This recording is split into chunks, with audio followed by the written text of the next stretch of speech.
Good morning সবাইকে। এদিকে অ্যালার্মে আমার ঘুম ভেঙে গেলেও আমার বরমশাইয়ের এখনও ঘুম ভাঙেনি। তো মর্নিং ওয়াক করতে যাবো, ডেকে ডেকে অনেক কষ্টে তুলেছি। তো ও উঠে ফ্রেশ হতে হতে আমি এদিকে ছাদটা ঘুরতে ঘুরতে ব্রাশ করে নিলাম।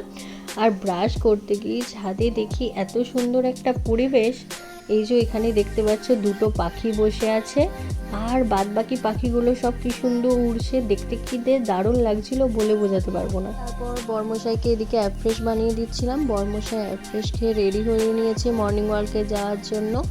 দুজনে বেরিয়ে পড়লাম মর্নিং ওয়াক করতে। আর এই যে এই মাঠের রাস্তাটা, দুদিকে মাঠ আর মাঝে রাস্তা, এই রাস্তাটা দিয়ে হাঁটতে যে কি দারুণ লাগে। আর মর্নিংয়ের ওয়েদারটা তো দারুণ থাকে। এই যে বেশ কিছু ফুল তুলে নিয়ে চলে এলাম।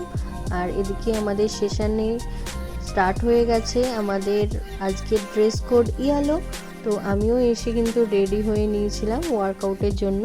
ওয়ার্কআউট কমপ্লিট হওয়ার পর বরমশাই এদিকে গাছগুলোকে একটুখানি পরিচর্যা করছিল আর কি।